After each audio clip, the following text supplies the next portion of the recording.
Men call me the Manhunter of the Gulf. And that seems a fine thing to be called, and it is a fine thing. It is a fine thing to be the foremost skipper in these waters, under the free flag. What a roaring life it is, too, chasing the rich ships, the big fat pigeons with crops full of gold, chasing them with every stitch on her, chasing of them and nearing them every minute, chasing of them through the narrows like a flash, up under the guns of the walls. First quieting the guns, then taking what you've a mind to, and out again, on the highway of the sea. And as like as not the decks aren't swabbed before up there comes another, and then it's racing again. Oh, that's the sort of life while the blood's hot. You get a wound or two, and lose a man or two, but no one minds, even the men you lose dies laughing. But it's the other thing that sickens, fighting two great ugly pirates in a little ditch of a creek.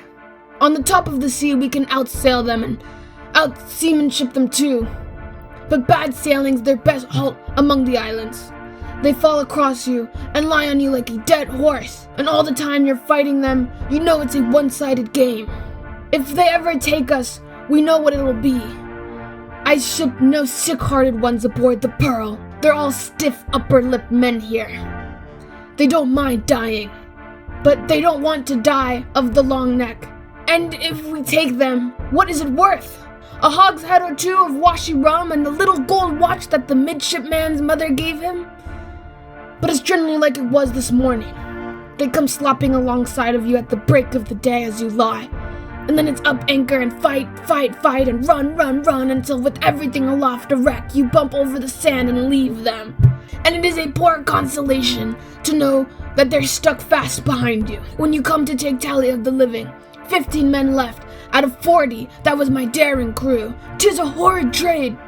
Tonight, when all is quiet and clean again, I'll give the Pearl as she sails and 200 doubloons to Jack Westaway.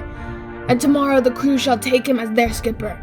And I will be landed on the coast, dressed in sober clothes, and none will know me or dare know me. So I will slowly make my way back again to the village where I was born, where I will stay until I pick up something quieter, less melancholy trade than this. I've been home now 3 long, comfortable years, and I've liked it. Up and down the western coast for old Henderson and the Gleaner. She's pretty near falling to pieces, but he pays well, so what of that? I don't care about this last job, and what's more, Willie McGowan's stomach doesn't care about it either. It isn't a kind heart I have, but a weak stomach. Oi! Good morning, Mr. Henderson. Well, what's your answer? Are you going to take the tide for America with the immigrants? No, Mr. Henderson. The Gleaner isn't fit for sea, and if we was to experience rough weather, she'd go down in 3 days. All the better for you and me, Willie. You have a good yawl aboard, and the sooner she sinks, the sooner you'll be back in your village, with every pocket full. For I will pay you as though you've been to America and back again.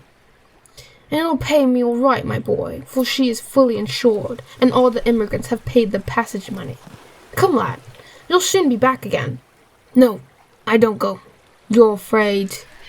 Afraid of a couple of days in a good new yawl. Some of them say you were a low, murdering pirate when you were on the other side. And so it can't be that you're too fine in the feelings. You're afraid, my lad, that's what's troubling you. Yes, I am afraid, you cross-eyed old devil. I'm afraid to do a dirty trick on them poor immigrants. I'm not going to say one word to you, Mr. McGowan. You've been saucy to my father, and now he says you won't ever stand on the Gleaner's deck again. You've made a pretty pickle of yourself, young man. I don't mean to marry you, and so I will still, Willie, if you'll go back to my father and make all square with him again. I don't seem, Willie, as if I could marry a poor man, but I don't care a torso for that, and that's God's truth. You make some money, with or without him, and I'm yours, dear sweetheart. Here come the immigrants. I hear them crying, poor creatures. Good morning, Captain. Oi, I'm no captain. Is she a good ship, Captain? And will the old gentleman put good food on the ship for us, Captain? And will she make a quick passage, Captain? Oh, I see her there. She's a fine ship. She's much bigger than the other one. A lot of fine young boys and girls went in her, and sure, she was wrecked, and they never saw America, but, anyway, I see we're bothering you. Come, you guys. The poor captain is feeling sad in his heart.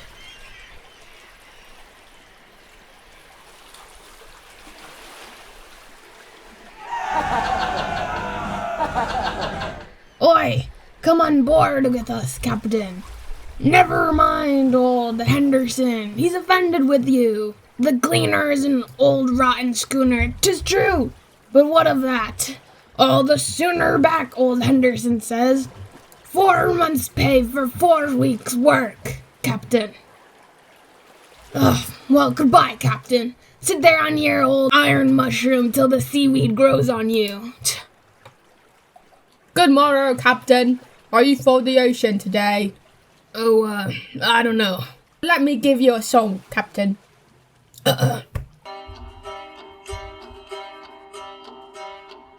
Oh, rise up, Willie Riley, and come along with me. I mean for to go with you and leave this country. To leave my father's dwelling, his houses and fine land. And away goes Willie Riley and his dear calling band. We drink the memory of the brave, the faithful, and the few. Some live far off beyond the waves, and sleep in Ireland too. All are gone, but still lives on the fame of those who died. All true men like you men, remember them with pride. Have you made up your mind, Willie? Yes, and my answer is no, you old leg of the devil. All right, my bold fellow. Look what you're missing. In a few days, you earn the wages of months. For the last time, will you drop out with the tide? No answer? All right. You're a foolish young man. I'll take her out myself. I'll take her round to the Shunnabeg myself, and I'll find a better man than you there that'll take the job you refuse. And I'll take my daughter with me. I'm not going to leave her to be falling in love with a broken-down skipper like you. This adventure is bound to turn out lucky, I know. For why? I dreamt last night I found myself digging in the old garden down by the point, and I dug up a crock full of gold, just by where the stream runs down on the strand. On the seaward side of the stream, I was digging. That sounds lucky, doesn't it, bucko? It is a hot night, and very still, and it's hot work digging. I will throw up 7 more spadesful, and then I'll jack it up. 1, 2, 3, 4, 5, 6, 7.